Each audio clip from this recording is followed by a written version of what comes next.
Assalamualaikum warahmatullahi wabarakatuh. Perkenalkan, nama saya Nurifka Yanti Arif dari kelas 4 APGSD dengan NIM 105401820, nomor urut 28. Baik, pada kali ini saya akan memaparkan materi mengenai validitas dan reliabilitas serta akan memberikan contoh cara uji validitas dan reliabilitas pada suatu data, di mana video ini saya lakukan untuk memenuhi tugas dari dosen pengampu mata kuliah evaluasi dan penilaian pembelajaran dari Ibu Dr. Nadra El-Hafidi, MPD.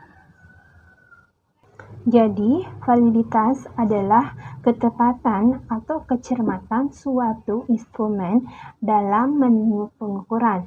Selanjutnya, adapun pengertian validitas menurut para ahli. Yang pertama yaitu menurut Zainal Arifin 2012. Validitas adalah suatu derajat ketetapan atau kelayakan instrumen yang digunakan untuk mengukur apa yang akan diukur. Selanjutnya yaitu menurut Nur Salam 2003, di mana validitas adalah suatu ukuran yang menunjukkan tingkat kevalidan dan atau kesahihan suatu instrumen. Selanjutnya, adapun jenis-jenis dari validitas. Yang pertama yaitu validitas isi. Validitas isi menjabarkan sejauh mana pertanyaan, tugas, atau dalam suatu tes atau instrumen dapat mewakili secara keseluruhan dan profesional perilaku subjek yang dikenai tes. Validitas isi mengukur derajat kemampuan tes dalam mengukur yang mencakup substansi elemen yang ingin diukur.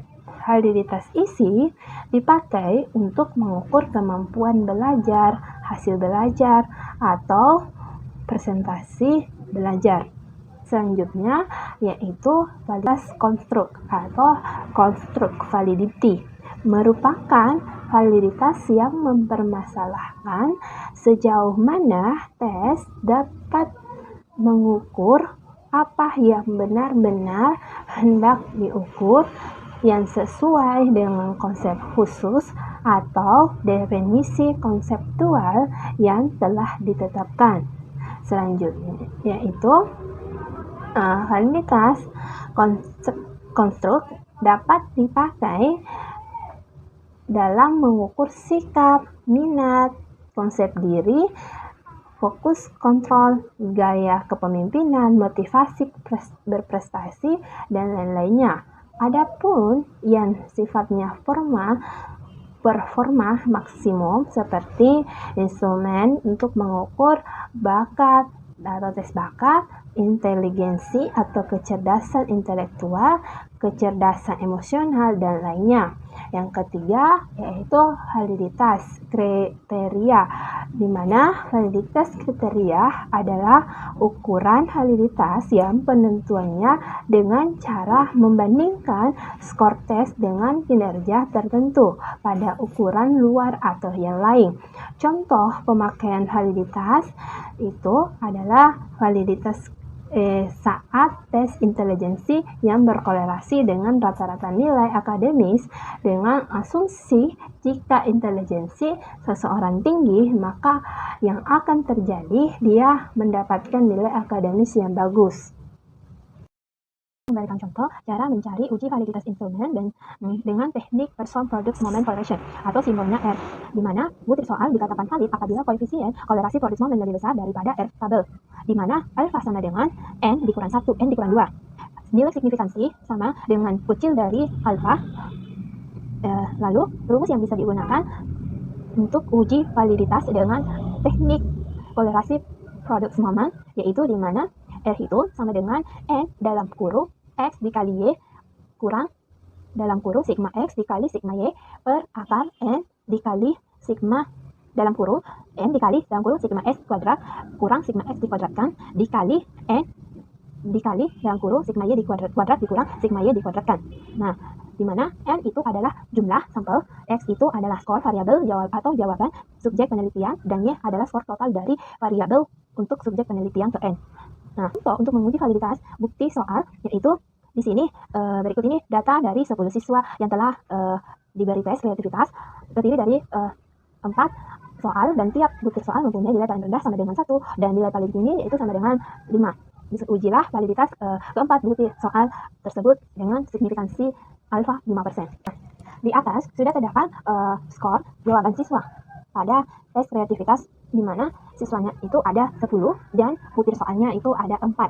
Pertama yang bisa dilakukan yaitu menjumlahkan skor jawaban siswa, di mana siswa pertama pada butir soal pertama mendapatkan nilai 4, butir soal kedua mendapatkan nilai 3, butir soal ketiga mendapatkan nilai 4, dan butir soal keempat mendapatkan nilai 3. Nah, selanjutnya kita tinggal menjumlahkan nilai dari setiap butir soal pada siswa pertama, di mana 4 ditambah 3 ditambah 4 ditambah 3, maka hasilnya itu adalah 14. Begitu juga pada siswa kedua, di mana nilai dari setiap butir soalnya yaitu 4 ditambah 5 ditambah 4 ditambah 4, maka total nilai yang diperoleh dari setiap soal pada siswa kedua itu adalah 17. Begitu pula untuk mencari atau menjumlahkan nilai semua jawaban dari setiap butir soal pada siswa ketiga 4 sampai 10.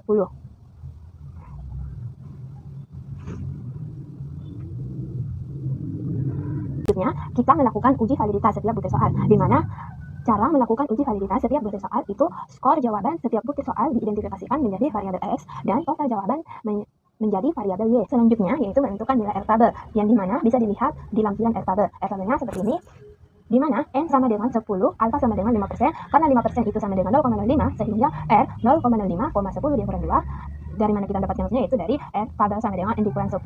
Jadi hasilnya R sama dengan 0,05, 10 dikurang 2 sama dengan 8. R tabel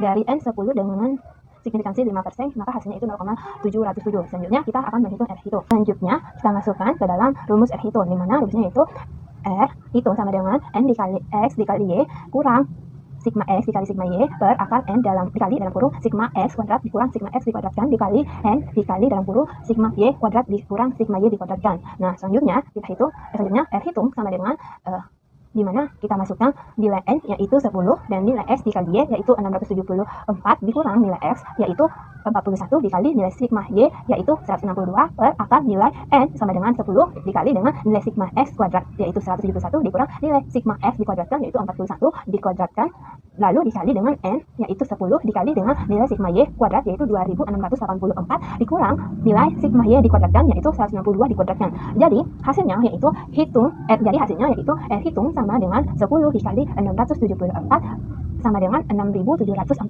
dikurang hasil kali 41 dikali 662 yaitu 6.642 per akar nilai dari 10 dikali 101 dikurang 41 dikuadratkan yaitu 29 dikali dengan 10 dikali 200 yaitu 29 dikali dengan nilai 10 dikali 2.684 dikurang 162 dikuadratkan, jadi hasilnya 596. Lalu 6.740 dikurang 6.642 hasilnya itu adalah 98 dan kita kalikan 29 dikali 596 lalu kita akarkan sehingga hasilnya 131,5, jadi R hitung sama dengan 98 per 131,5, jadi hasilnya dari 98 per 131,5 yaitu 0,745. Langkah selanjutnya yaitu membuat keputusan, di mana suatu butir soal dinyatakan valid apabila R hitung lebih besar daripada R tabel. Jadi berdasarkan data yang kita dapatkan tadi, di mana R hitung adalah 0,745 dan R tabel yaitu 0,707, jadi 0,745 itu lebih besar daripada R tabelnya yaitu 0,707, sehingga butir soal pertama itu dinyatakan valid. Selanjutnya yaitu pengertian dari reliabilitas. Reliabilitas digunakan untuk mengetahui konsistensi alat ukur, apakah alat ukur yang digunakan dapat diandalkan dan tetap konsisten jika pengukuran tersebut dilakukan secara berulang. Pun juga pengertian reliabilitas menurut para ahli, yang dimana reliabilitas menurut Sumandi Suryabrata tahun 2004 adalah reliabilitas adalah sejauh mana hasil pengukuran dari suatu alat tes bisa dipercaya. Hasil pengukuran harus reliable dan dalam arti harus mempunyai tingkat konsistensi serta kemantapan. Selanjutnya yaitu menurut Saifuddin Aswar tahun 2014, di mana Saifuddin Aswar mengatakan bahwa reliabilitas adalah sejauh mana akurasi pada suatu tes skala dalam menjalankan fungsi pengukurannya. Selanjutnya, saya akan memperlihatkan contoh dan cara mencari uji reliabilitas instrumen dengan teknik Cronbach's Alpha, di mana teknik ini dapat digunakan untuk menentukan apakah suatu instrumen penelitian reliable atau tidak bila jawaban yang diberikan subjek penelitian berbentuk skala seperti 1 sampai 3, 1 sampai 5, atau jawaban yang menginterpretasikan penilaian sikap. Misal sangat memuaskan sama dengan 3, memuaskan sama dengan 2, tidak memuaskan itu sama dengan 1.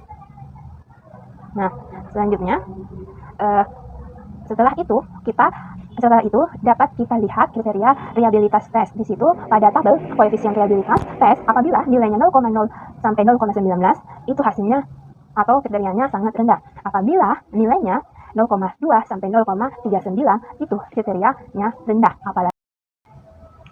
Apabila nilainya itu 0,4 sampai 0,59 itu kriteria yang cukup. Apabila 0,6 sampai 0,79 itu kriteria tinggi, dan apabila nilainya 0,8 sampai 1,00 itu kriteria sangat tinggi. Selanjutnya, di sini saya mempunyai contoh. Berikut ini data dari 10 siswa yang telah diberi tes kreativitas, terdiri dari 4 butir soal, dan tiap butir soal mempunyai nilai paling rendah itu sama dengan 1, dan nilai paling tinggi itu sama dengan 5. Ujilah reliabilitas instrumen tersebut dengan sistem signifikansi alfa sama dengan 5%. Jadi, datanya ini sama dengan data uji validitas yang sebelumnya. Nah, bisa dilihat pada tabel tersebut, siswanya itu ada 10 dan butir soalnya itu ada 4. Kita membuat tabel penolong, di mana nilai pada butir soal pertama kita identifikasikan menjadi X1, dan nilai soal pada butir kedua kita identifikasikan menjadi X2, dan nilai pada butir soal ketiga kita identifikasikan menjadi X3, dan nilai pada butir soal 4 kita identifikasikan menjadi X4. Selanjutnya kita cari X1 kuadrat. Jadi di mana nilai X1-nya pada siswa pertama itu di sini ada 4, dan kita kuadratkan, jadi 4 dikali 4 sama dengan 16, lalu X2 kita kuadratkan, di mana nilai X pada siswa pertama yaitu 3, jadi 3 kali 3 sama dengan 9, lalu X3 kita kuadratkan, di mana nilai X3 pada siswa pertama yaitu 4, jadi 4 kali 4 sama dengan 16, lalu X4 kita dikuadratkan, di mana nilai X pada 4, nilai X4 pada siswa pertama itu 3 kali 3, jadi 3 kali 3 sama dengan 9. Nah, setelah itu kita cari sigma X-nya, di mana sigma X-nya itu bisa diperoleh dari X1 ditambah X2 ditambah X3 tambah X4, jadi X1 pada siswa pertama itu 4, nilai X2 pada siswa pertama itu 3, nilai X3 pada siswa pertama itu 4, dan nilai X4 nilai pada X4 pada siswa pertama itu 3. Jadi 4 ditambah 3 ditambah 4 ditambah 3 hasilnya 14. Lalu kita cari sigma X dikuadratkan. Jadi karena tadi sigma X yang diperoleh pada siswa pertama yaitu 14, kita kuadratkan, jadi 14 dikali 14 itu hasilnya 196. Setelah itu kita jumlahkan semuanya, nilai X1, nilai X2, nilai X3, nilai X4, nilai X1 dikuadratkan, nilai X2 dikuadratkan, nilai X3 dikuadratkan, nilai X4 dikuadratkan, nilai X4 dikuadratkan, dan sigma X dan juga sigma X dikuadratkan. Jadi nilai dari keseluruhan nilai X1 yaitu 41, nilai X2 yaitu 42, nilai X3 yaitu 41, nilai X4 yaitu 38, dan nilai keseluruhan dari X1 dikuadratkan yaitu 171, dan X2 dikuadratkan hasilnya yaitu keseluruhannya yaitu 184, X3 dari keseluruhannya itu dikuadratkan yaitu 173, dan X4 dikuadratkan keseluruhannya yaitu 150, dan hasil dari sigma X secara keseluruhan yaitu 162, dan sigma X dikuadratkan secara keseluruhan yaitu 2684. Pada butir soal pertama, rumusnya yaitu sigma 1 kuadrat sama dengan sigma X1 kuadrat dikurang sigma X2 dikuadratkan per N dibagi N. Jadi nilai dari sigma X1 nilai dari sigma X1 kuadrat yaitu 171, nilai sigma X1 dikuadratkan yaitu 41, dan dikuadratkan per 10 nilainya N, lalu dibagi dengan nilai N-nya yaitu 10, maka hasilnya yaitu 0,29. Begitu pun cara yang dilakukan untuk mengukur atau menghitung nilai varian setiap butir soal pada soal kedua, 3, ataupun 4. Selanjutnya, menghitung total nilai varian butir, di mana sigma besar, sigma kecil B kuadrat sama dengan 0,29 diperoleh dari mencari nilai varian setiap butir soal. Tadi, jadi 0,29 ditambah 0,76 ditambah 0,49 ditambah 0,56 hasilnya 2,1. Nah, selanjutnya kita mencari atau menghitung nilai varian total dari di mana rumusnya itu sigma t kuadrat sama dengan sigma x kuadrat dikurang sigma x dikuadratkan per n. Jadi nilai dari sigma x kuadrat yaitu 2680 dikurang sigma x dikuadratkan nilai a-nya yaitu 162 dikuadratkan nilai n-nya yaitu 10 dibagi nilai n-nya lagi yaitu 10 jadi 2684 dikurang 162 per 10 dibagi 10 hasilnya 5,96. Selanjutnya, menghitung nilai reliabilitas instrumen, di mana rumusnya yaitu S11 sama dengan K per K dikurang 1 dikali 1 dikurang sigma besar sigma B kecil kuadrat per T per sigma T kuadrat. Jadi S11 di mana nilai K sama dengan 4 per nilai K yaitu 4 dikurang 1 dikali 1 dikurang nilai sigma besar sigma kecil B kuadrat yaitu 2,1 per nilai sigma T kuadrat yaitu 5,96. Jadi S11 sama dengan 4 per 4 dikurang 1 kali 1 dikurang 2,1 per 5,96 jadi hasilnya 0,864. Jadi bisa kita putuskan bahwa reliabilitas instrumen kreativitas yang diperoleh sebesar 0,864 dengan kriteria sangat tinggi. Kriterianya itu bisa dilihat pada tabel kriteria reliabilitas tes yang dimana apabila koefisien nilai 0,8 sampai 1,00 termasuk ke dalam kriteria tinggi atau kriteria sangat tinggi. Itulah dia pemaparan materi dari saya mengenai validitas dan reliabilitas dan juga contoh cara dari uji validitas dan reliabilitas instrumen. Sekian dari saya. Apabila ada salah kata, saya meminta maaf yang sebesar-besarnya karena kesempurnaan itu hanya milik Allah Subhanahu wa taala dan saya hanyalah makhluk biasa. Sekian dari saya. Wabillahi wal taufiq wal hidayah. Wassalamualaikum warahmatullahi wabarakatuh.